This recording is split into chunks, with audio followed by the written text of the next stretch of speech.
Hello guys, welcome back to my YouTube channel. तो आज हम डिस्कस करने वाले हैं कंज्यूमर प्रोटेक्शन एक्ट के बारे में। तो कंज्यूमर प्रोटेक्शन एक्ट जो है वो 1986 में लाया गया था। कंज्यूमर प्रोटेक्शन एक्ट के पीछे लाने का देखिए कई सारे रीजंस थे। पहली बात कि 1986 से पहले कोई भी स्पेसिफिक लॉ नहीं था जो कंज्यूमर के राइट्स को गवर्न करे। सो इस वजह से सेलर्स और काफ़ी बिजनेसमैन को काफ़ी ज़्यादा जो है कंज्यूमर्स को एक्सप्लॉइट किया जाता था सेलर्स और भी बिजनेसमैन की तरफ से। तो इसीलिए कंज्यूमर प्रोटेक्शन एक्ट 1986 को लाया गया। तो अभी हम देखते हैं कि कंज्यूमर प्रोटेक्शन एक्ट के कुछ फीचर्स के बारे में। तो देखिए 1986 में स्पेसिफिक कंज्यूमर फोरम का निर्माण किया गया था जो कि पहले नहीं हुआ करता था। सो कंज्यूमर प्रोटेक्शन एक्ट 1986 में कंज्यूमर को स्पेसिफिक कंज्यूमर राइट्स प्रोवाइड किए गए थे पहली बार। एंड फिर इसी कंज्यूमर प्रोटेक्शन एक्ट को 2019 में अमेंड कर दिया गया था, क्योंकि देखिए अमेंडमेंट बहुत ज़्यादा ज़रूरी थी और चीज़ें टाइम के साथ बदलती रहती है, जिसमें कंज्यूमर राइट्स को और ज़्यादा स्ट्रॉन्ग किया गया था। कुछ हम और डिटेल्स को देखते हैं। देखिए, जब पहले क्या थी कि कंज्यूमर डिफेंस के लिए कोई भी कंज्यूमर जब प्रोटेक्शन एक्ट बनाया गया तो उसमें कोई भी रेगुलेटरी अथॉरिटी नहीं थी।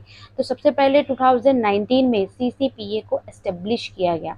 सीसीपीए का जो फुल फॉर्म होता है वो कंज्यूमर सेंट्रल प्रोटेक्शन अथॉरिटी।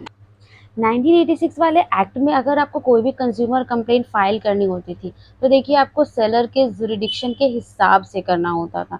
वही चीज़ अमेंड कर दी गई है। अब बायर के पास ये लिबर्टी दे दी गई कि वो अपने परचेज जुरिडिक्शन मीन्स जहाँ से आपने परचेज किया है उसके अकॉर्डिंग जो आप केस फाइल कर सकते हैं। जैसे कई सारी सर्विसेज पे या कई चीज़ों पे आप देखेंगे कि जो कोई भी केस कोई भी लीगल प्रोसीड होगी तो उसी स्टेट में जाके होगी। बट अब क्या है, कंज्यूमर्स को जो है ये लिबर्टी दी देगी कि आपने जहाँ पे जिस जगह पे आपने परचेजिंग किया वहीं से आप फाइल करेंगे। क्योंकि देखिए आजकल का जो इंटरनेट का टाइम है, कहीं से कहीं की सर्विसेज लेते हैं। तो ऐसा तो नहीं है कि हम जहाँ से ओरिजिन है जिस प्रोडक्ट का हम वहीं जाके कंप्लेन करें। बट अब 2019 में जो अपडेट किया गया, काफ़ी अच्छा अपडेट जो है वो लेके आया गया है। तो पहले कंज्यूमर कोर्ट का वही प्रोडक्ट रिलेटेड इशू को अप्रोचेस वो नहीं कर सकते थे। बट एक और चीज़ लाई गई, अब कंज्यूमर कोर्ट क्या कर सकते हैं, प्रोडक्ट रिलेटेड इशू को भी अप्रोच कर सकते हैं। अब हम बात कर लेते हैं कि कितने अमाउंट तक किसके पास जो है कितने अमाउंट तक आप कंप्लेन कर सकते हैं। तो देखिए, डिस्ट्रिक्ट कमीशन के पास आप 20 लाख तक के कर सकते हैं। स्टेट कमीशन की बात करें तो 20 लाख से 1 करोड़ तक के कर सकते हैं। एंड नेशनल कमीशन में आप अपील कितना कर सकते हैं, 1 करोड़ से जो है ऊपर का। बट अब ये लिमिट जो है बढ़ा दी गई है। अब डिस्ट्रिक्ट कमीशन की लिमिट 50 लाख कर दी गई है। स्टेट कमीशन की लिमिट 50 से 2 करोड़ कर दी गई है। एंड ऑब्वियसली नेशनल कमीशन की जो लिमिट है वो 2 करोड़ से ऊपर का कर दिया गया है। इनिशियली क्या था, ई कॉमर्स के लिए कोई स्पेसिफिक प्रोविज़न नहीं था, बट अब जो है ई कॉमर्स के लिए भी स्पेसिफिक प्रोविज़न लाए गए हैं। पहले मीडिएशन का भी कोई प्रोविज़न नहीं था, बट देखिए मीडिएशन काफ़ी अच्छी चीज़ होती है। कई सारे बड़े-बड़े मैटर्स देखिए कोर्ट में तो खींचते रहते हैं, कई बार ये पार्टी वो पार्टी। बट क्या मीडिएशन एक ऐसा प्रोसेस है कि कई बार क्या होता है, ईज़ी जो है मैटर सॉल्व हो जाते हैं। देखिए टाइम की उसमें बहुत बड़ी सेविंग होती है। तो अब मीडिएशन के प्रोविज़न्स भी लाए जा चुके हैं। कंज्यूमर प्रोटेक्शन एक्ट जो 1986 है, उसमें कोर्ट के पास ऐसी कोई पावर नहीं थी या किसी भी कॉन्ट्रैक्ट को नल एंड डिक्लेयर कर पाए। बट अब कोर्ट के पास ये पावर है कि वो किसी भी कॉन्ट्रैक्ट को अनपेंड और कॉन्ट्रैक्ट को नल एंड वाइड डिक्लेयर कर सकते हैं। अभी हम जानते हैं कि कंज्यूमर किसे कहते हैं, क्योंकि अभी हमने कंज्यूमर प्रोटेक्शन की बात करी तो हम ये भी देखते हैं। देखिए, कंज्यूमर प्रोटेक्शन एक्ट के हिसाब से कंज्यूमर उस पर्सन को कहेंगे जो किसी भी गुड्स को परचेज कर रहा है। जैसे देखिए कोई भी लॉ आता है तो उससे रिलेटेड क्या होते हैं कि चीज़ें जो है हर एक डेफिनेशन को भी डिफाइन किया जाता है। जो पैसे देके या फिर पार्टली कुछ अमाउंट को पे करके या प्रॉमिस करके जो है किसी भी सर्विसेज को लेता है। अब मेन ये कंज्यूमर किसको नहीं कहेंगे। देखिए यहाँ एक एक्सेप्शन है। अगर आप कोई भी पर्सन गुड्स या सर्विस को अवेल करता है अपना लाइवलीहुड सस्टेन करने के लिए सेल्फ एम्प्लॉयमेंट के थ्रू, तो उसे हम कंज्यूमर नहीं मानेंगे। ये चीज़ कोर्ट ने भी कही है। तो जैसे एक बहुत ही फेमस केस है लीलावती केस, कीर्ति लाल मेहता और मेडिकल ट्रस्ट वर्सेस यूनियन शांति डेवलपमेंट के केस में अगर कोई भी पर्सन किसी गुड्स या सर्विस को फ्री में अवेल कर रहा है तब हम उसे कंज्यूमर नहीं मानेंगे। तो ये एक काफ़ी यही नहीं कि आपने प्रोडक्ट को यूज़ किया तो आप कंज्यूमर हो गए। जब आप उसकी पेमेंट करके जब आप उसको परचेज करते हैं तो ही आप कंज्यूमर माने जाएंगे। जो फ्री सैंपल्स होते हैं वो आपको मिलते हैं तो उस केस में आप कंज्यूमर नहीं होते हैं। तो कंज्यूमर प्रोटेक्शन एक्ट 2019 में कंज्यूमर्स के बहुत सारे राइट्स दिए गए हैं।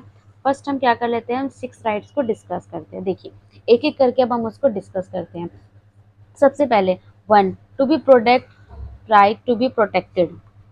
कंज्यूमर को ये अश्योरेंस देता है कि जो भी प्रोडक्ट सेलर सेल कर रहा है वो किसी भी हार्मफुल सब्सटेंस से नहीं बना हुआ है। तो ये एक जो है फर्स्ट जो है, ये जो है फर्स्ट राइट ये दिया हुआ है। और वो सेफ फॉर यूज़ कर मतलब कंज्यूम करने के लिए वो सेफ़ है, और उसमें प्रॉपर सर्टिफिकेशन मार्क, जैसे कि देखिए एफएसएसआई होता है जो भी फूड के लिए लिया जाता है, आईएसआई मार्क होता है जो इंडस्ट्री के लिए लिया जाता है, हॉल मार्क लिए जाते हैं मेटल्स के लिए। तो right to be inform and right to be consumer को ये एश्योरेंस देता है कि उनको जो भी इंफॉर्मेशन चाहिए सेलर ने वो प्रोवाइड की हुई है। क्योंकि जब भी आप पैकेजिंग देखेंगे उसमें काफ़ी सारी डिटेल्स होती है जो कि क्वालिटी रिलेटेड क्वांटिटी को भी मेंटेन करता है और वो शो करता है। सो अगर सेलर ये चीज़ प्रोवाइड करने से मना करता है, मान लीजिए किसी भी प्रोडक्ट पे ये चीज़ नहीं है, तो उसके अगेंस्ट में आप कंप्लेन कर सकते हैं। सो उसके खिलाफ जो है नंबर 3 अगर हम देखें तो right to be assured, right to be consumer को ये प्रोवाइड करता है कि उसके पास मार्केट प्लेस में वैरायटी ऑफ गुड्स का एक्सेस होगा जो कि एक फेयर वैल्यू को शो करता है। इन केस में क्या है, मोनोपोली जो होती है कंज्यूमर बेसिक नेसेसिटी है, ठीक है, फेयर वैल्यू पर ही मिलेगी। मेन चीज़ ये है कि मोनोपोली नहीं क्रिएट की जाएगी, उनके पास कई सारे ऑप्शन अवेलेबल होंगे। नंबर 4 अगर हम देखें तो right to be hurt, right to be hard, ये बताता है कि अगर कंज्यूमर को ऐसा लगता है कि उसके साथ कोई भी राइट वायलेट हुए हैं तो उसे वो अपनी कंज्यूमर कोर्ट्स में कंप्लेंट को दर्ज करा सकते हैं, और कंज्यूमर कोर्ट क्या उसका डिसाइड भी करेंगी। So right to seek and right to seek, और जो रेडर्स है वो ये कहता है अगर आप कंज्यूमर कोर्ट को यकीन हो जाता है, मतलब कंज्यूमर कोर्ट को ये यकीन हो जाता है कि कंज्यूमर के एविडेंस से कंज्यूमर के साथ जो एक्सप्लॉइटेशन हुआ है या उसके कोई भी राइट वायलेट हुए हैं, तो उसके खिलाफ अप्रोप्रिएट जो है एलिगेशन लगा के उसके खिलाफ जो है कार्रवाई की जाएगी। उसके बाद जो अगला अगला राइट आता है वो राइट टू कंज्यूमर अवेयरनेस। ये राइट टू कंज्यूमर अवेयरनेस है जो ये कहता है कि कंज्यूमर के पास ये राइट है कि वो अपना एक इन्फॉर्म वो या खुद को एक इन्फॉर्म मतलब कि इंफॉर्मेटिव कंज्यूमर बनाए। किसी भी डिसीजन को लेने से पहले प्रोडक्ट रिलेटेड इन्फॉर्मेशन वो इकट्ठी कर सकता है। मीन्स जो है कई बार देखते हैं जब हम कुछ परचेज करने जाते हैं तो उससे रिलेटेड हम काफ़ी सारे क्वेश्चन करते हैं जिससे कि इन्फॉर्मर कंज्यूमर बना रहे, और उसके बाद ही क्या है कंज्यूमर को काफ़ी अच्छी जो है इन्फॉर्मेशन हो जो भी प्रोडक्ट वो परचेज करने जा रहा है। तो आगे हम बात करेंगे कि कितने टाइप के लेवल्स होते हैं इसमें। तो देखिए, कंज्यूमर कोर्ट में कंज्यूमर कोर्ट को बेसिकली 3 लेवल्स होते हैं, district level, state commission level, district level, state level और नेशनल लेवल। तो एक पर्टिकुलर जो डिस्ट्रिक्ट की अगर हम देखें तो उसमें केस की वैल्यू कितनी है, 50 लाख तक की होती है। सो अगर कोई केस 50 लाख के ऊपर के होते हैं तो डायरेक्ट वो नेशनल कमीशन या फिर स्टेट कमीशन में जाएगा। उसके वैल्यू के हिसाब से अगर किसी को लगता है कि डिस्ट्रिक्ट कमीशन उसके हक में फैसला नहीं दिया, मीन्स अगर आप कोई भी कंप्लेंट दर्ज करते हैं और आपको लगता है कि जो भी ऑर्डर आया है वो आपको नहीं है, तो आप अगर ऐसा लगता है तो स्टेट कमीशन में अपील कर सकते हैं, बट उसके लिए एक टाइम लिमिट है, 45 डेज़ के अंदर ही जो है आप जो है अपील कर सकते हैं। और जितना भी अमाउंट है वो क्या करेगी, 45% उसका जो है कोर्ट अपने पास रखवा लेगी। तो स्टेट कमीशन जो होता है, स्टेट कमीशन का एरिया एक पर्टिकुलर स्टेट का होता है। उसमें देखिए 2 तरह के केस आ सकते हैं, एक तो डिस्ट्रिक्ट कमीशन के अपील के थ्रू या फिर डायरेक्ट जो स्टेट कमीशन में जाएगा अगर वो 50 लाख के ऊपर 2 करोड़ के बीच में है, तो स्टेट कमीशन का जो है इतना जुरिडिक्शन आता है। तो स्टेट कमीशन के आने के बाद अगर एक कंपनी के हक में फैसला नहीं होता है तो देखिए अगर वो कोई भी पार्टी उस ऑर्डर से हैप्पी नहीं है तो इसके खिलाफ वो किस में जाएंगे, वो किस में जाएंगे, उसके ऊपर की कोर्ट मतलब नेशनल कमीशन में जाएंगे, जहाँ पे जो है उन्हें 50% अमाउंट जो है वहाँ पे डिपॉजिट कराना होता है जितना भी वो क्लेम कर रहे हैं नेशनल कमीशन में। अब उसमें भी देखिए 2 तरह के केस आता है, एक तो ये हुआ कि स्टेट कमीशन का जो है ऑर्डर अच्छा नहीं लगा या उससे वो सेटिस्फाई नहीं है तो वो सेंट्रल नेशनल कमीशन में जा रहे हैं, या फिर 2 करोड़ से ऊपर की वैल्यू की अगर कोई मैटर है तो फिर वो किस में जाएगा, नेशनल कमीशन में। लेकिन हाँ, अगर अपील करनी है तो आपको 30 डेज़ के अंदर में जो है वो अपील करनी होती है, और उसमें बता दिया कि 50% अमाउंट आपको डिपॉजिट कराना होगा। सो अब हम ये जानते हैं कि कैसे आप कंज्यूमर कोर्ट में कंप्लेंट कर सकते हैं। देखिए, कंज्यूमर कोर्ट में कंप्लेंट करने के लिए सबसे पहले आपको अपनी कंप्लेंट ड्राफ्ट करानी होगी एंड उसमें सब इश्यूज़ जो रेलिवेंट फैक्ट्स जो भी है अच्छे से डिटेल में आपको लिखने होंगे। उसके बाद आप अपने सारे रेलिवेंट डॉक्यूमेंट्स जो भी होते हैं वो एविडेंस के तौर पे यूज़ करके उसमें अटैच करेंगे। एंड इसके लिए आप किसी प्रोफेशनल की भी हेल्प ले सकते हैं, और अगर आपको हमारी हेल्प चाहिए तो आप कॉन्टैक्ट हमसे कर सकते हैं।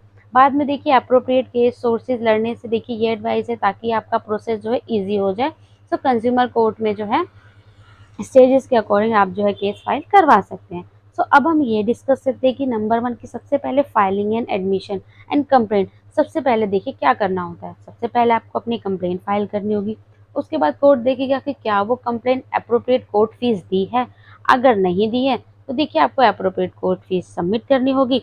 उसके बाद क्या होगा, अप्रोप्रिएट पक्ष जो भी सेकेंड पार्टी होगी उसको जो है बुलाया जाएगा नोटिस करके। इसके बाद देखिए जो माननीय जज होते हैं वो दोनों के पक्षों को सुनेंगे, दोनों के एविडेंस को कंसीडर करेंगे, फिर उस पे जजमेंट दिया जाएगा। अब कौन सा पक्ष सही है नहीं है ये तो देखिए किस तरह से पता लगेगा। एक कंज्यूमर कोर्ट को कब अप्रोच करते हैं, देखिए नंबर 1 जब कोई भी कंज्यूमर राइट टू वॉलेट हुए हो, ठीक है, right to violation. Number 2 unfair trade practice के शिकार हुआ हो कोई भी कंज्यूमर, या तो उसके किसी राइट का वायलेशन हुआ है या फिर अनफेयर ट्रांजेक्शन्स हुई है, प्रोडक्ट या सर्विस जो है फॉल्स से डिस्क्राइब करके बेची गई हो, उसकी क्वालिटी रिलेटेड, उसकी कंसिस्टेंसी, परफॉर्मेंस रिलेटेड कोई भी चीज़ जो है उसे फॉल्स करके बेची गई हो, तो ये हुआ। जैसे कि देखिए इसमें जो है आपका इंश्योरेंस काफ़ी ज़्यादा जो है नंबर 1 पे आता है, क्योंकि कुछ भी बोल के जो है सेल कर दिया जाता है मैक्सिमम केसेस में, या फिर पुराना सामान को नया करके बेच दिया हो। तो देखिए ये भी बहुत ही ज़्यादा एक क्रिमिनल वे है। एंड जैसे कि लैपटॉप सेकंड हैंड हो, बेचा भी हो और ये बताते हुए कि नया लैपटॉप है, बाद में जब पता लगा कि ये तो पुराना था, तो इसके खिलाफ कंज्यूमर कोर्ट में जाया जा सकता है, क्योंकि उसने एक पुराना लैपटॉप को नया लैपटॉप करके एक अनफेयर ट्रेड प्रैक्टिस दी है। तो इससे आपको एग्जाम्पल से क्लियर समझ आ गया होगा। तो देखिए कई बार क्या होता है, एडवर्टाइजिंग होती है उसमें भी गलत दिखाया जाता है। जैसे कि कई सारे एडवर्टाइजमेंट में माना ये दिखाया जाता है कि इसमें फ्रूट्स है, वेजिटेबल है या किसी तरह का हर्ब्स है, बट रियलिटी में नहीं होते। तो ये भी क्या है, एक अनफेयर ट्रेड प्रैक्टिस होती है। तो इस केस में माना जाएगा कि जानबूझ के जो है इस तरह के ऐड बनाई गई है रियलिटी को छुपाने के लिए और कंज्यूमर को गलत इन्फॉर्मेशन देने के लिए। क्योंकि कई बार आप भी देखते होंगे कि कई सारे जो हमारे एक्टर्स होते हैं वो एडवर्टीजमेंट डेफिनेटली करते हैं, बट जब उनमें गलत चीज़ होती है, गलत चीज़ को प्रमोट करते हैं, तो उनके खिलाफ भी जो है केसेस फाइल होते हैं, उनको भी केस में ऐड बनाया जाता है। तो गलत इन्फॉर्मेशन की वजह से जो हम बाइंग डिसीजन लेते हैं, मतलब उस प्रोडक्ट को खरीदने लगते हैं।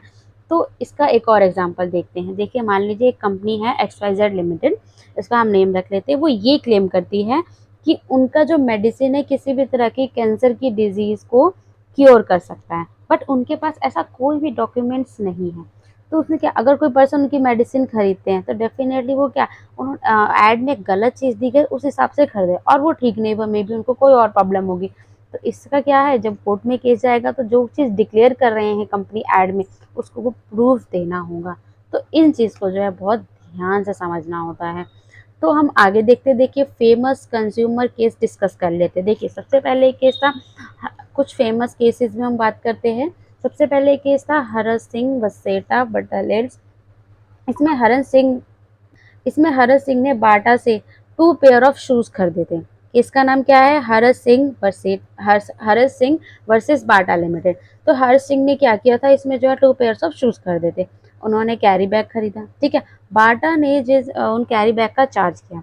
उसमें क्या किया, कंज्यूमर कोर्ट ने केस किया कि अनफेयर ट्रेड प्रैक्टिस जो है बाटा के खिलाफ, कि उनसे कैरी बैग पे जो है उनका लोगो लगा हुआ था। तो लोगो लगा हुआ था तो वो कैसे सेल कर सकते हैं, क्योंकि अगर वो लोगो लगा हुआ कोई भी प्रोडक्ट सेल कर रहे हैं तो वो खुद की एडवर्टीजमेंट कर रहे हैं, और किसी और की एडवर्टीजमेंट के लिए कंज्यूमर क्यों पेमेंट करे। तो उनके कैरी बैग पे चार्ज ना करे। बट कंपनी का लोगो, कंज्यूमर ने यही कहा कि बाटा उन कैरी बैग्स के लिए चार्ज नहीं कर सकता जिन पर कि उनका लोगो है। इसीलिए बाटा को डायरेक्ट किसी कोर्ट ने बाटा के खिलाफ जो कंप्लेंट की गई उससे किया गया, उनको एज ए फाइन 1100 जो है कंपनसेशन देना पड़ा, और 5000 रुपीज़ एडिशनल एक्सपेंस देने को कहा गया। क्योंकि जो केस था उसमें क्या क्या था, उसमें देखिए केस जब फाइल करते हैं तो कोस्टिंग भी लगती है उसके लिए। अब एक और केस देखिए, Deepika Paliwal versus axis bank. देखिए दीपिका पालीवाल जो है एक रेसिपिएंट है, एक बार वो जो एक होटल में उन्होंने विजिट किया और वहाँ से उन्होंने एक्सिस बैंक के कार्ड के थ्रू पेमेंट की। कार्ड था डेबिट कार्ड, बट क्या है कार्ड में सफिशिएंट बैलेंस नहीं था जिस वजह से पेमेंट डिक्लाइन होगी। तो उन्हें एक्स बैंक पे जो है loss of reputation and deficit में एक्ट में जो है डिफेंस लिया। कोर्ट ने ये देखा कि इसमें देखिए एक्सिस बैंक की गलती है